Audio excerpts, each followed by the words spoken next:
दोस्तों, स्वागत करता हूं आपके अपने YouTube चैनल अपना टारगेट गवर्नमेंट जॉब में। चैनल को नहीं किया है सब्सक्राइब तो कर लीजिए सब्सक्राइब और बेल आइकन के बटन को दबा लीजिए ताकि आपको हर नोटिफिकेशन आसानी से मिल सके। फिलहाल हम बात करें नगर म्यूनसिपल कॉरपोरेशन में जो आपकी वैकेंसी है, आपका असिस्टेंट फायर स्टेशन ऑफिसर, सब ऑफिसर, ड्राइवर, ऑपरेटर, आपका फिटर ड्राइवर, फायरमैन, रिज्यूमर, तो आपका बहुत सारी वैकेंसी है। 350 पोस्ट आपके लिए दी गई है। तो यहाँ पे नागपुर में आपका जॉब लोकेशन होगा। 18 से 37 साल यहाँ पे एज लिमिट मांगा गया है। वहीं बात करें यहाँ पे आपका कंप्यूटर बेस्ड सिलेक्शन प्रोसेस, तो कंप्यूटर बेस्ड एग्जाम और इंटरव्यू आपका होने वाला है। वहीं रिजर्व कैटेगरी के लिए 1000 VC, EWS ऑर्फन के लिए आपका 900 रुपये है।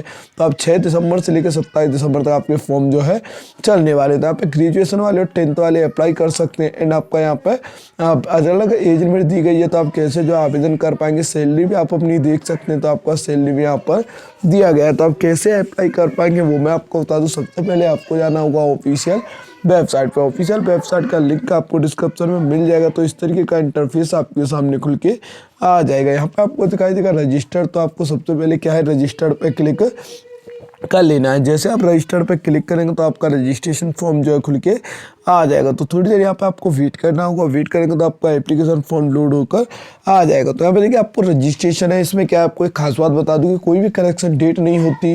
तो आप ऐसा न करें कि गलती कर दें, आपके लिए काफ़ी प्रॉब्लम क्रिएट हो जाए। तो यहाँ पे आपको आई एग्री कर लेना है एंड आपको इसको नीचे कर लेना है। वहीं आपको पूछता है आपको एप्लीकेंट फर्स्ट नेम, तो आपको फर्स्ट नेम डाल देना है। मिडिल नेम अवेलेबल है तो डाल सकते हैं, लास्ट नेम अवेलेबल है तो डाल सकते हैं। अन्यथा आपको देखिए यहाँ पे क्या है, लास्ट नेम आपका कंपलसरी है तो आपको NA करना होगा। वही मुद्दा है, इवर चेंज, आपने अपना नाम चेंज किया है तो आप यस कर सकते हैं, अन्यथा आपको नो कर देना है। एंड यहाँ पर दिखाई देगा आपका डेट ऑफ बर्थ। तो आपको डेट ऑफ बर्थ में क्या है, देखिए सबसे पहले ईयर है, मंथ है एंड आपका डेट है। तो इस तरीके से डाल देना है एंड आपको इसको नीचे कर लेना है। वही आपको जेंडर चूज कर लेना है, मेल है या फीमेल है वो आपको डाल देना है। एंड मोबाइल नंबर आपको डालना होगा। मोबाइल नंबर डालने के बाद मोबाइल नंबर कंफर्म कर देना है। एंड यहाँ पर कोई अल्टरनेटिव नंबर अवेलेबल है तो वो भी आप अपना डाल सकते हैं। यहाँ पर आपको ईमेल आईडी डाल देना है। ईमेल आईडी को वेरीफाई करना होगा। दोबारा डाल के वही सर्टिफिकेट नंबर आपको डालना होगा। मेट्रिकुलेशन सीट नंबर, आपको सर्टिफिकेट नंबर लिखा हुआ है मार्कशीट पे तो वो आप अपना डाल सकते हैं। किस डेट में पास हुआ है तो वो आपकी मार्कशीट पे नीचे लिखा हुआ है तो वो आपको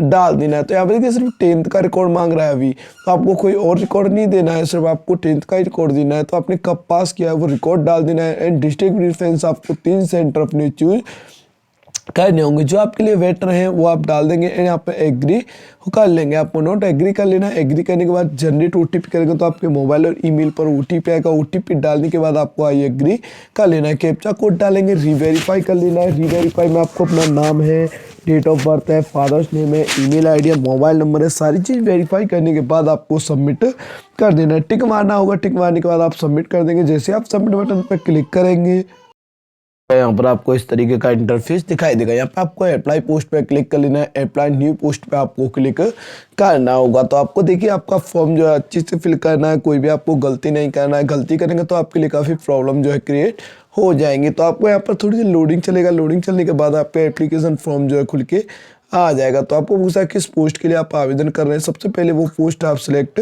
कर लेंगे जिस पोस्ट के लिए आप आवेदन कर रहे हैं। देखिए वो असिस्टेंट स्टेशन ऑफिसर है, ड्राइवर ऑपरेटर है, फायर फिटर कम ड्राइवर है, फायरमैन रिसोर्स है। जिसके लिए अभी आप आवेदन कर रहे हैं यहाँ पे सिर्फ एजुकेशन क्वालिफिकेशन चेंजेस होता है, बाकी सारी चीज़ जो है सेम ही होती है। वहीं पूछता है मेरिटल लिस्ट है, मैरिड है या अनमैरिड है वो आपको डालना होगा। एंड यहाँ पर आपको फादर्स नेम जो है डाल देना है एंड मदर्स नेम आपको डाल देना है। एंड इसको नीचे करना होगा। नीचे करने के बाद आपको दिखाई देगा आपको इंडियन है तो आपको इंडियन सेलेक्ट कर लेना है। एंड पूछता आपको डोमिसाइल है महाराष्ट्र का तो यस करेंगे, अन्यथा आपको नो कर देंगे। अगर नो करेंगे तो आप एलिजिबल नहीं है तो आपको यहाँ पर यस करना होगा। एंड यहाँ पर पूछता है आपका domicile certificate, birth certificate, school leaving certificate, आपका ऑथोरिटी, तो आपका किसने इश्यू किया है तो वो आपको डाल देना है। डालने के बाद किस डेट में इश्यू हुआ है तो वो आपको डाल देना है। एंड डालने के बाद आपका डोमिसाइल नंबर क्या है, ठीक है, तो डोमिसाइल का नंबर जो है यहाँ पर आपको डालना होगा। वहीं पूछा किस कैटेगरी से बिलोंग करते हैं, जनरल, OBC, SC, ST, वो कैटेगरी यहाँ पर आपको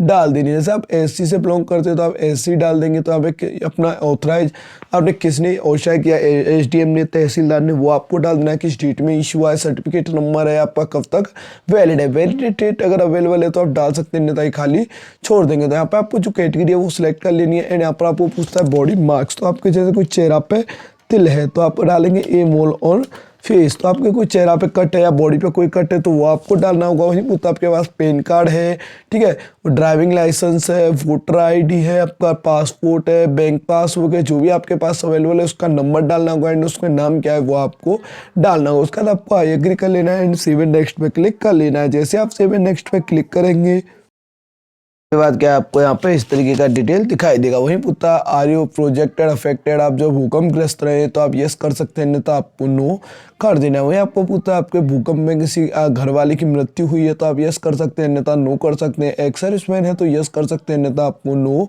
कर देना है। वहीं स्पोर्ट्स सर्टिफिकेट है आपका गवर्नमेंट इश्यू द्वारा तो आपको यहाँ पर यस कर लेना है, अन्यथा आपको नो कर देना है। फ्रीडम फाइटर है तो यस कर सकते हैं, अन्यथा आपको नो कर देना है। वहीं आप अनाथ हैं तो आप यस कर सकते हैं, अन्यथा आपको नो कर देना है। एंड यहाँ पर पूछता है आपको आर यू एम्प्लॉय, तो आप जो है अनस्किल्ड एम्प्लॉय है तो आप यहाँ पे यस कर सकते हैं, नहीं तो आपको नो कर देने। एंड पूछता है are you permanent employ of Nagpur municipal corporation, तो आप नागपुर म्युनिसिपल कॉर्पोरेशन में आप जो है एम्प्लॉय है तो आप यस कर सकते हैं, नहीं तो आपको नो कर देना है। उसका पूछता है are you divert from any ex आपको सर्विस आप प्रीवियस एग्जामिनेशन, तो आपको किसी ने डाइवर्ट किया गया है तो देखिए यहाँ पे क्या है, लगभग सारी चीज़ें जो है आपको नो ही करनी होंगी। आपके खिलाफ कोई कोर्ट केस कार्रवाई, आपके खिलाफ कोई केस है तो आपको यहाँ पर नॉर्मली सारी चीज़ नो करने के बाद आपको इसको आगे करना होगा। यहाँ पे आपने नो कर देना है एंड नो करने के बाद आपको दिखाई देगा सेव एंड नेक्स्ट, तो आपको सेव एंड नेक्स्ट पे क्लिक कर देना है तो आपका एड्रेस डिटेल जो है खुल के आ जाएगा। तो एड्रेस डिटेल में क्या है, आपको सबसे पहले अपना हाउस नंबर, अगर आपको पता है तो हाउस नंबर डाल सकते हैं, गली नंबर डाल सकते हैं, आपका विलेज कौन सा है वो आपको डालना होगा। आपको यहाँ पे कंट्री सेलेक्ट कर लेनी है, आपकी कंट्री कौन सी है वो आपको डाल देना है, किस राज्य से आप बिलोंग करते हैं वो राज्य यहाँ पर डालना होगा। डालने के बाद किस डिस्ट्रिक्ट से बिलोंग करते हैं वो डिस्ट्रिक्ट डाल देना है एंड आपके एरिया का पिन कोड क्या है वो आपको डाल देना है। वही बता permanent and present address same है तो सेम कर सकते हैं, अलग अलग है तो अलग अलग भी कर सकते हैं। तो उसके बाद आपको अलग अलग है तो नो कर देंगे, अन्यथा आपको यस कर लेना है एंड सेव एंड नेक्स्ट पे क्लिक कर लेना है। वही आपको बता मराठी लैंग्वेज आपको आती है तो आपको यस करना है एंड यस करने के बाद आपको इसको नीचे कर लेना है। वही बता 10th आपने किस बोर्ड से पास किया है वो आपको डाल देना है, किस इंस्टीट्यूट से पास किया है वो आपको डाल देना है, मार्क्स है या CGPA है वो आपको डाल देना है। यहाँ पे आपका परसेंटेज और टोटल मार्क्स डाल देंगे तो आपका जो है ऑप्शन है टोटल मार्क्स डालने के बाद परसेंटेज ऑटो कैलकुलेट होके आ जाएगा। वहीं आपको पूछता है 12th आपने किस बोर्ड से पास किया था वो आपको डाल देना है एंड किस इंस्टीट्यूट से पास किया था वो आपको डाल देना है। वही आपका परसेंटेज है या CGPA है वो डाल देना है एंड यहाँ पर ऑप्शन एंड टोटल मार्क्स जो है डालना होगा। तो परसेंटेज ऑटो कैलकुलेट होके आ जाएगा, किस ईयर में आपने पास किया है तो वो आपको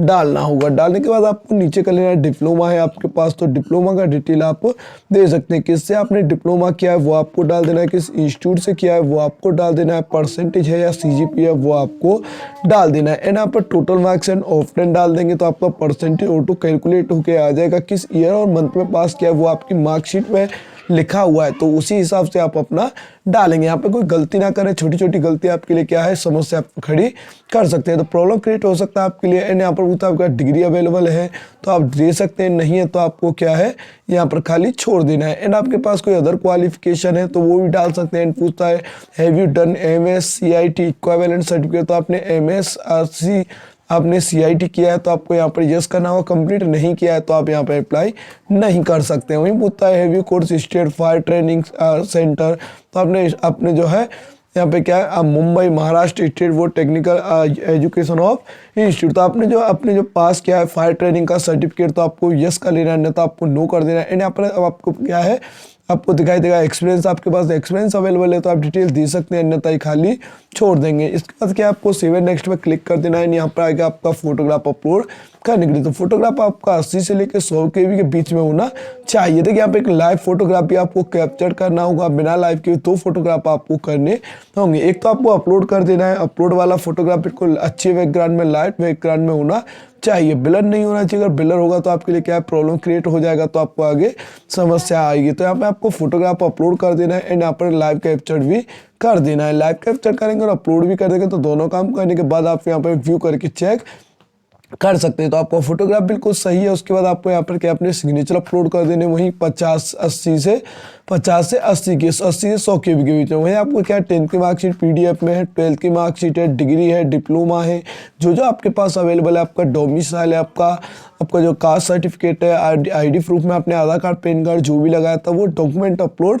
कर देने। अपलोड करने के बाद आपको यहाँ पे डिक्लेरेशन दिखाई देंगे, तो सारे डिक्लेरेशन आपको इस तरीके से क्लिक करने होंगे। ये सारे के सारे यहाँ पे आपको क्लियर कर लेने, क्योंकि ये सारे डिक्लेरेशन आपको बोलते हैं कि आपने जो डाटा फिल किया है वो बिल्कुल सही है, इसके जिम्मेदार आप खुद हैं। उसके बाद आप प्रीव्यू करके चेक कर सकते हैं आपके फ़ोन में कोई गलती तो नहीं है। गलती है तो आप बैक कर सकते हैं, नहीं तो आपको क्या है सबमिट पे क्लिक कर देना है। सबमिट पे क्लिक कर देंगे तो आपका एप्लीकेशन फॉर्म प्रिंट आपका जो है पेमेंट के लिए खुल के आ जाएगा। तो पेमेंट आप debit card, credit card, net banking, UPI किसी से भी आप अपना पे कर सकते हैं। पे करने के बाद आपका एप्लीकेशन फॉर्म जो है फाइनल हो जाएगा। तो आशा करता हूँ आपको वीडियो काफ़ी पसंद आएगा और आपके लिए काफ़ी हेल्पफुल रहा होगा। ऐसे हेल्पफुल अपडेट्स के लिए हमारे चैनल को सब्सक्राइब कर लें। थैंक यू फॉर वॉचिंग अपना टारगेट गवर्नमेंट जॉब।